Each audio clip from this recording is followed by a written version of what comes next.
Is anything too hard for the Lord your God?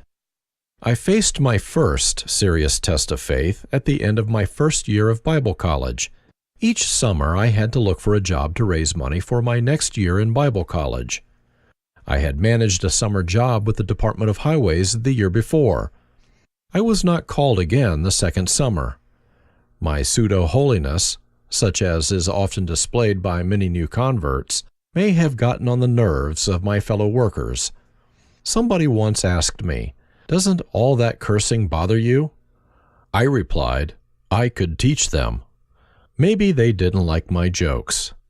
I once saw two Department of Highways workers digging holes. One dug a hole and the other straightaway filled it. I asked, "What are you guys doing?" One grinned. "There should be three of us. One digs the hole, one puts the tree in, and the other fills the hole, but the guy who plants the tree is not here today." But back to my tale. One day, towards the end of the academic year, a note appeared on the college bulletin board. It read, "Christian Carpenter, who also is pastor of a small church in Comox, Vancouver Island, is looking for somebody to help him." I reacted with, "No way, Lord! I have worked for guys like that before and had problems getting paid. I will not go." No job came along, and the note on the board remained. After several days of indecision and with time running out, I decided to pick a promise from my promise box. Maybe God had a message for me. The box contained little cards, a scripture verse on one side and a promise on the other side. All good, of course. I dutifully closed my eyes, no cheating, and played the Christian lottery. The card I chose was God speaking to Sarah after she laughed when he told Abraham she would bear him a son. It simply asked, "Is anything too hard for the Lord your God?" I was stuck. If I answered yes, I might as well give up on my idea about serving God or even being a Christian. If I said no, God would say, "Then take the job." I accepted God's challenge and told him, "Father, I will take the job at your word." I took the job, and my God proved himself faithful beyond my wildest expectations. Larry Eichison, the pastor and my employer, treated me with utmost kindness, well beyond anything I deserved. He even gave me his second-hand car, which I used all through Bible college. I had learned a valuable lesson. Nothing is too hard for the Lord our God. Of course, God gave me many refresher courses on that subject of trust. The funny part of that summer was that God answered one of my ardent prayers. My head ached from studying and learning new things. I had prayed that God would give me a job where I did not have to think, even if it meant carrying heavy planks. He granted my request, so I laughed through my aches and pains while I carried the heavy planks up a ramp. Not wanted for preaching. After returning to Bible college for the third year, the staff discussed our placement as interns. I insisted I wanted to return to the same church which I had attended the year before. An awkward silence surrounded the table. My teachers faced the dilemma of telling somebody that he was not wanted. Finally, as gently and as caring as possible in such a situation, they told me that people from that church had complained to the pastor about my accent. They had asked for a translator the next time I preached. They had no problem with me working with the young people, but they didn't want me preaching. I felt hurt and embarrassed. My immaturity as a Christian made me leave the church rather than submit, work on my accent, and continue to work with the young people. My pride came in the way of my service. God asked me on several occasions, "What is more important to you, your pride or my glory?" It was when I finally cried, "Your glory, Lord," that God could use me for the next step. Anyhow, another church had no problem with taking me as an intern. God's mule treatment shocked me into making an effort to become intelligible. I spoke slower and more carefully when I preached. Many years later, while itinerating, I spoke at a French-speaking church in Quebec, Canada, and people told me, "You speak such nice English that we can understand it." Of course, I still have that wonderful accent. Some years ago, I was at a department store talking to a salesperson. Suddenly, a woman standing behind me exclaimed, "Are you Frank Juelich?" As I looked around, she said, "I never met you, but I recognize you by your accent." We had a great conversation in broken English. The following is an apocryphal story which I enjoy telling. Once when I was preaching, I heard a little boy whisper to his mother, "Mama, what is this man saying? I don't understand anything." Mother replied, "Psst, be quiet." After a while, the boy asked again, "Mama, what language is he speaking?" Mother replied, "English." With a perplexed look on his face, the boy then asked, "Mama, if he speaks English, what language are we speaking?" The skunk with the white flag and other nonsense. No tale about Bible college is properly concluded without some anecdotes. Bible college was a lot of fun. An apocryphal story goes like this. One night, a little skunk crawled underneath Frank's door, sneaked underneath his bed, smelled his socks, and came out waving a white flag. My contention is that it was Doug Preston's, my roommate's socks, the little skunk smelled. But as the little skunk is not around to testify. In those days, we coveted the opportunity to preach. Unfortunately, most of us had more zeal than skill. At the end of one particular sermon, where the audience bravely but unsuccessfully tried to follow the logic of the preacher's argument, the pianist gave voice to their confusion by gently starting to play the hymn, "Send the Light." Don Clan, another of my classmates, took the cake when, as a church song leader, he announced, "And now we will sing that old and famous hymn, How Great I Am." Then there was the time when we taped a sheet of cellophane underneath the cook's toilet seat. He was not amused when he attended the call of nature at 5 o'clock in the morning. Bible College, April 1970. Looking back. I became editor of our yearbook, The Call, though it was Roger Stronstad, my friend, who did all the work. This epilogue says what I felt at the end of Bible college. And so we come to the close of another year. Lectures, studies, and assignments are past. Likewise, chapel services, dorm devotions, and prayer meetings. The quiet talks with newfound friends, the discussions, the heated debates, and yes, the family quarrels are forgotten now. The anxieties and fears before tests and the frustrations over term papers never completed on time are mere memories too. The fun we had, the laughter, the joy, the games, the songs, all this belongs to yesterday. And now, as we face tomorrow, we realize that in spite of all that we have learned and experienced, we are still inadequate for the task ahead. Yet we are not afraid, because we have learned to trust in an all-sufficient God, to whom we have pledged our lives. We have responded to his call with the words of Isaiah, "Here am I, send me." And so may this yearbook not only be a memorandum to a wonderful time at WPBC, but also a reminder of the pledge we made to him. Frank M. Juelich, Editor. My Call, a Reflection. The faint sound of a train whistle carried by the slight breeze penetrated the silence of my room. Its nostalgic sound evoked memories of other trains with other destinations.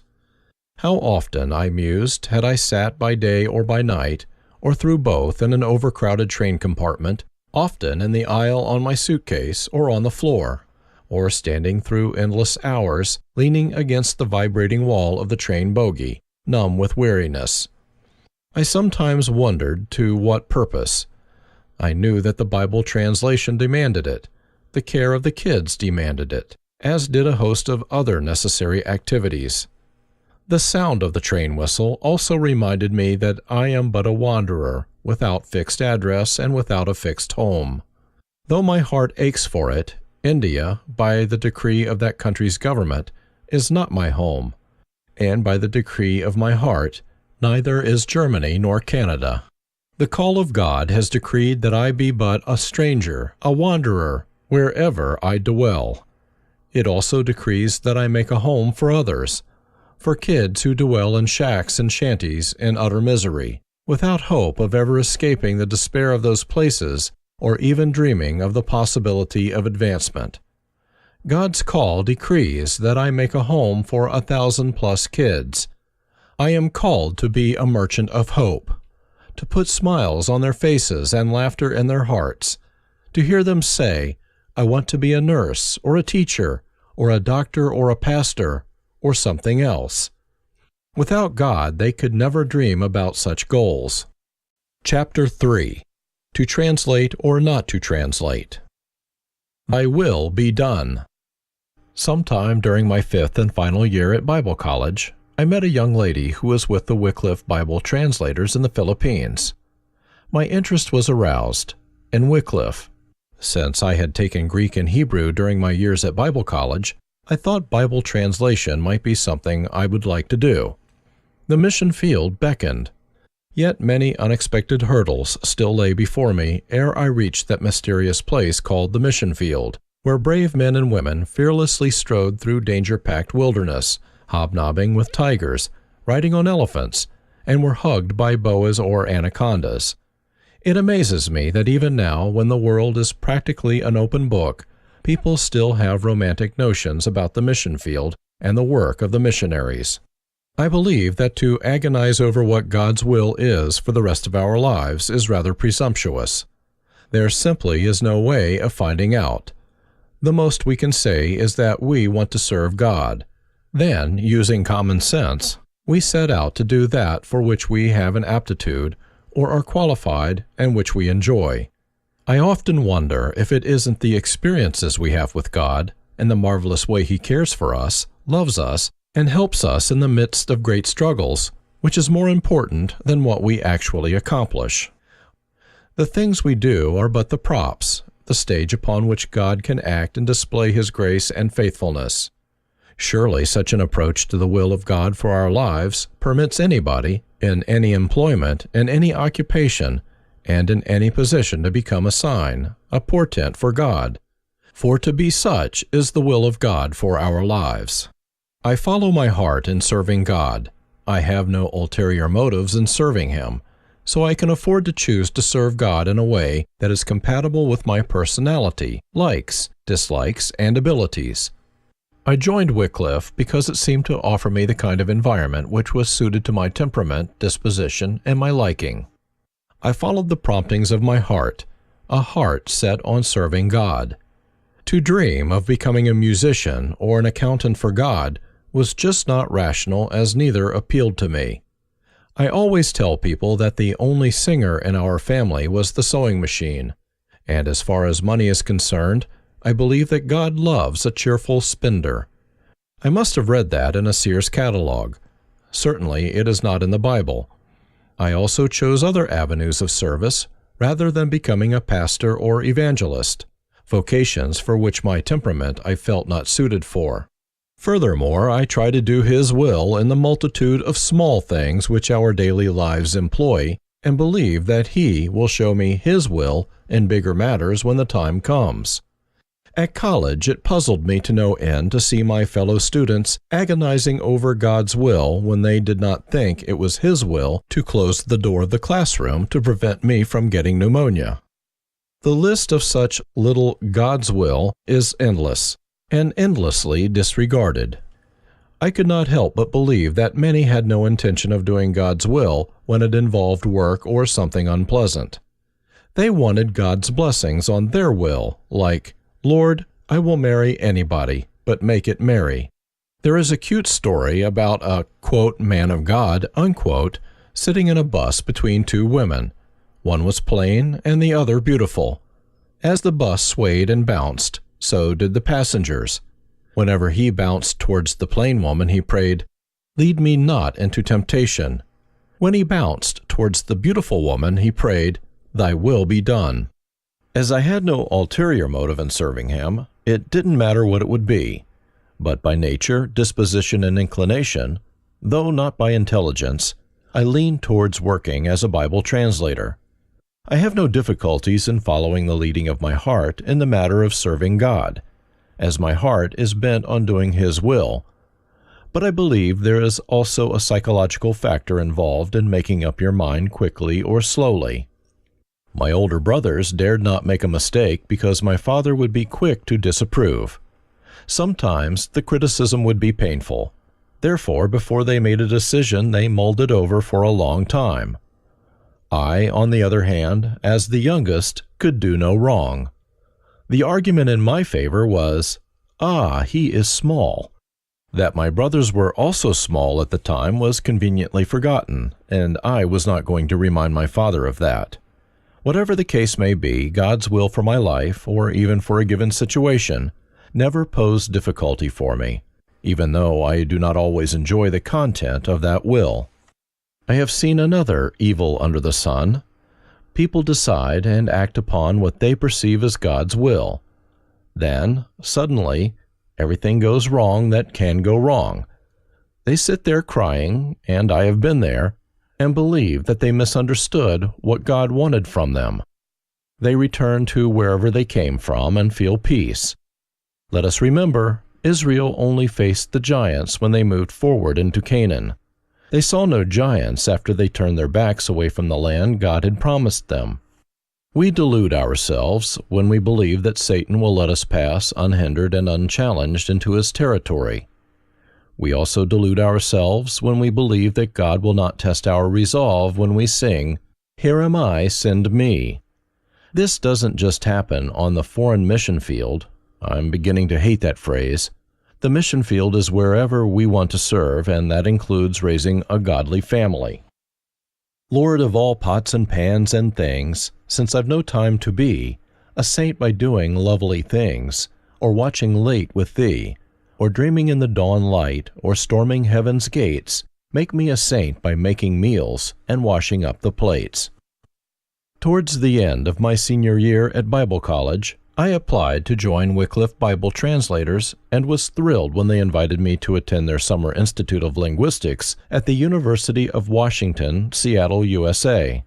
But that cost money, so on the night I graduated from Bible college, I took over a job from Harold Evans, a classmate, who had a date that evening and had better things on his mind than cleaning floors. I changed from my good clothes into my work clothes and went on night shift doing janitorial work at Woolco on Marine Drive in North Vancouver. I worked there several weeks to get the money to attend the Summer Institute of Linguistics. Studying linguistics, that's another matter. At the university, as I struggled with concepts way beyond my grasp, the word difficult took on a deeper meaning. I managed to pass because my teachers liked my jokes, but I did pass. Whether I would ever translate the Bible or end up in a translator's kitchen washing dishes was beyond the capacity of even those brilliant men and women, my teachers, to judge. Many probably would have bet on the latter. My greatest achievement during the first week was to find the closest coffee shop to the university. Other discoveries followed. Morphemes and phonemes were not two new categories of angels, like the cherubim and seraphim, as I first thought, but parts of speech. It was a painful 3 months. I frequently regretted not having eaten more fish, which Dr. Calvin Wrench, the director of the Institute, often assured me was good for the brain. God lost his suitcase. God once again took a hand in teaching me a much-needed lesson outside the classroom. Our possessions are not ours. They are on loan to us from God to be used for our enjoyment, to satisfy our needs, and provide for our wants. But they are ultimately God's. I learned this lesson by experience. Wycliffe included a 6-month jungle training camp in Chiapas, Mexico, to prepare prospective translators for their new life. I took the bus from Vancouver, Canada to San Diego, USA to attend jungle camp. If my memory doesn't betray me, it was a 48-hour journey. I arrived in San Diego sometime in the middle of the night, tired and hungry. To my horror, one of my 2 suitcases had been stolen along the way. I was devastated. Half of my worldly possessions badly needed for the camp, were gone. After waiting for several hours at the bus depot, I went to a cheap hotel as I had little money. Before lying down, I opened the window. Instead of seeing the ocean, I saw a brick wall 1 foot away. That was the last straw. I threw myself on my bed, and wept bitterly until I fell asleep, exhausted. The next morning, on my way to the bus depot, I asked God to send somebody just to talk to me while I had a coffee in the coffee shop. I needed a small sign of His presence. I had just sat down when a young lady sat next to me and told me all about her adventures in Mexico. I felt better. God had heard my prayer. He sent His angel. The fact that it was a lady angel was a bonus. But what about my suitcase? I decided to take a walk on a road along the ocean. I was still tired, discouraged, and depressed. I had nothing to say anymore. God, like a good father, waits until we are too tired to remonstrate with Him. We cannot hear His voice until we stop crying. Then into my heart came God's voice. "Frank, when you were at Bible college, you told everybody that all my possessions belong to God. Is this still true?" I replied, "Yes, Lord." Then God replied, "I lost my suitcase. What is that to you?" I was suddenly flooded with incredible joy and laughter. All my possessions were His, something I had claimed many times. Now, God had lost His suitcase. Why indeed should I cry? God is incredibly wonderful. He did not change my situation, but He changed my attitude towards the situation. What a beautiful lesson. There are many situations which we have no power to change, but we can learn to look at them from God's point of view. I bought a few things in San Diego before taking the bus to Mexico City, but I never missed the rest. At Jungle Camp. In January 1971, while on my way to jungle camp in Mexico, I promised God I would volunteer for everything I did not like. I later wished I hadn't made that promise. It was a rough 6 months, but like most such experiences, I can enjoy it in retrospect. It helped me to overcome many fears. I often speak about fears, and you might wonder that somebody like me, who does so many adventurous things, could possibly be afraid. Well, I am. It is just that I refuse to allow my fears to dictate to me what I can and cannot do. Funny as it might seem, though I didn't laugh, the most frightening job for me was to start and stop the big diesel engine, which generated power for the main camp. I was afraid that this thing would explode and I would become but a red smear on the pages of history.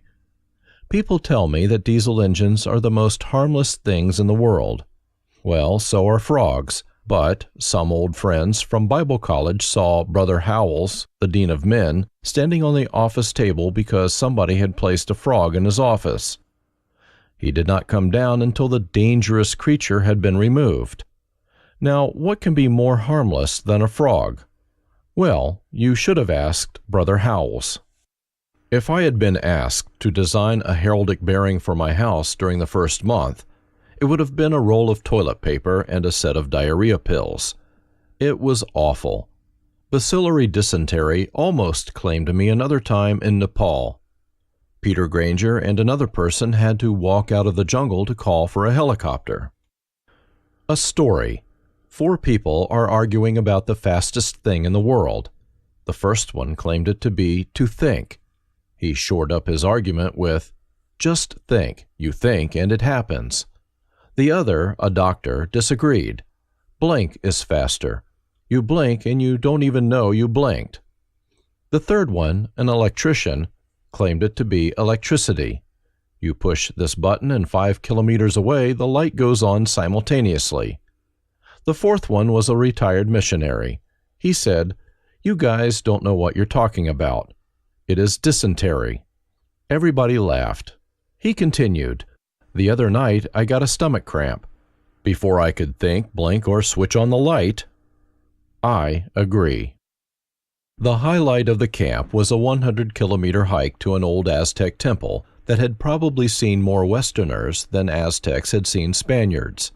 The hike stretched the limit of my endurance. After we reached the main camp again, 4 days later, my feet were so sore I had a blowout on my blisters. I never used nor needed most of the things I learned at jungle camp for my work in India, but that was not really the point. The experience stretched me. I put up with things I didn't like, or even hated. I did the unpalatable. The very thought of eating another chayote makes me want to eat backwards. To my way of thinking, the only way to get it down is in liquid form, distilled. Another horror was the corn porridge we were offered at times. The taste of an egg white seemed overly spiced in comparison. God will provide. After returning to Canada from Mexico, I had just 2 weeks to find $300 for my second summer of linguistics at the University of Washington. There was no way I could get this money. I had always worked for whatever I needed, whether I was cleaning toilets and floors at a department store, or I was making kitchen cabinets, etc., but now the time was too short to earn this money. Mike Jeremy, a friend from Bible college, came to my place a few days before I had to leave. He asked me when I was going. Since I knew he was poor, I had no problem telling him my difficulties. Otherwise, I would have been evasive. Call it pride or whatever, I am not a beggar. To my utter surprise, he said, "I inherited money from somebody and will give you the money to attend college." Is anything too hard for the Lord thy God? Certainly not. Finally ready to go. After completing jungle camp and the second summer course in linguistics, I was finally ready. I was assigned to Nepal. Several months later, as India opened up to people from Commonwealth countries, I moved there. Nagpur, in the center of India, became a logical choice for Wycliffe to relocate its main office, and since then has been my home. Their head office was previously in Pune. I had the questionable privilege of sitting in the truck which brought all of their office equipment from Pune to Nagpur, a 28-hour journey. The India of the early 70s was certainly different than today's India. The highway was in awful shape, a shape I shared at the end of the journey. Peter Granger, my partner, and I set up house in Nagpur, and my life as a missionary began. But it was short-lived. Wycliffe's policies, rightly or wrongly, were more rigid in those days than they are today. Without permission of the government of the country we wanted to work in, no surveys or translation work was started. We spent from January 1972 to September 1974 doing very little. I would have gone ahead anyhow if I had been on my own. I act according to the precept that it is easier to get forgiveness than it is to get permission, though more expensive. Bapu accuses me, and he is not the only one, that I operate on the basis of expediency rather than law. So be it. I agree with Thomas Alva Edison. Hell, there are no rules here. We're trying to accomplish something. Malchi people, first encounter. We were introduced to the Malchi people, the tribal group I finally helped to translate the New Testament for, around Christmas 1973. Tim Bueller, the son of Reverend Leslie and Verna Bueller, missionaries working among the Malchi tribals, came to visit his friend, the son of another missionary, John and Leona Garrison, here in Nagpur. We met at the house of John Garrison. Tim told us his father was keen on getting the Bible translated into Malchi. Peter and I decided to visit them. If my memory doesn't cheat me, it took some 24 hours by train and bus to reach Pimpalner, the small town where the Buellers lived, some 600-plus kilometers from Nagpur. Leslie Bueller took us to a number of Malchi villages and introduced us to pastors and others. It was thrilling to finally move among tribal people in their still rather primitive villages. There were no proper roads, just dirt trails, no electricity, and certainly no phones. With the help of Devdas Malchi, a Malchi who had studied at a college in Nandurbar, some 60 kilometers from his village, Kalamba, near Pimpalner, we gathered some linguistic data and collected a substantial word list. He later joined us in Nagpur for a short time to get us started on some language learning. Devdas died of a heart attack in March 2007. He had reached a high position in the Ministry of Tribal Affairs. However, we processed very little of the material gathered. One reason, no doubt, was that traveling between Nagpur and the Malchi area, known as Khandish, was rather difficult in those days. The second was that Wycliffe withdrew from India in 1974. It came as a shock to all of us when August-September 1974, Wycliffe decided to withdraw its personnel from India as the Indian government refused to grant it permission to work. I was the last to leave in September '74. One ray of sunshine in 1974 was that Rick Hobbs, a friend from Bible college days, visited me sometime in March. Together with an Indian friend, we traveled to Hyderabad, some 500 kilometers south of Nagpur, and saw other places. It was great. Shut up or get out. I was shattered when we were told to leave. I had a 3-week temper tantrum. I pleaded with God, begging, cajoling, and even threatening to stay on my own. After 3 weeks of carrying on in that fashion, God seemed to have had enough of it. He gave me the option to either shut up or get out. His message was, "If you cannot obey authority, you are useless to me." Of course, this does not apply to every situation. I got the message, I shut up, bowed my head, and obeyed. But who can blame me for objecting? I was already 39 years old and now saw the door forever closing on my dream of working in India. My pain resulted from my distrust of God's goodness. God had something much better in mind, but before He could give it to me, I had to learn a few more lessons, like humility. Just like the proverbial mule, I needed another tug on the bridle or a kick for direction. I only wish these things wouldn't have been so painful. Disqualified? Upon my return to Canada, I went down to Dallas, Texas, to the Wycliffe Center for several months of counseling and further training till May 1975. Then they gently suggested to me that I resign from Wycliffe because I firmly desired to return to India. It was not possible to return to India at that time, and even if it would have been possible, I was not really qualified to do a translation on my own. There were other points raised, but the outcome pointed to the same thing: disqualified. They were kind enough to offer me a job running a duplicator at another field, etc., but I had no stomach for running a duplicator, even if it was somewhere on the mission field. It was not that it was beneath me. I just felt it was not what I wanted to do. Unless I am really persuaded in my heart this is what I should do or not do, I will not do it. My ego had suffered a blow, and I believed that now any kind of ministry for me was at an end. I was 40 years old and had no skills or abilities to recommend me as a missionary. Who would want a 40-year-old guy when nice families, the norm, were available? I felt like I had been put on the shelf. After I handed in my resignation, a one-sentence affair, I went to the darkroom at the center, which I sometimes use to develop photos. I locked the door and cried my heart out. I was rejected, disqualified, not good enough. The verdict? You cannot serve God. You cannot go. Only those who have gone through these things can understand the humiliation and the pain. I am in no way blaming the people at the Wycliffe Center. They acted fairly and according to their policies. Not qualified, not good enough, not spiritual. He cannot go. The saints? I am your sufficiency in all things. Go, God. After returning to my room, I decided to return to India on my own as an independent. Independent is not a bad word. It only means nobody wants you. Yet I learned that nobody can disqualify anyone from serving God.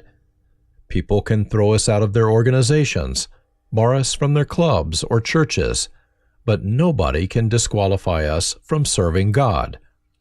It is only as we accept people's verdicts on our lives that we disqualify ourselves. I refuse to accept that. The same spirit that made me take up the English when the possibility of ever using it outside the classroom was slim, now made me start to work on the Malchi word list again. I would return to India and I would do the translation, qualified or not. We used to sing a song at the Wycliffe Center, almost as a theme song, that went like this: Faith, mighty faith, the promise sees, and looks to God alone, laughs at impossibilities, and says it shall be done, and says it shall be done, and says it shall be done, laughs at impossibilities and says it shall be done. Was all to be done except for Frank returning to India? A few days after handing in my resignation, I left Dallas and returned to Canada.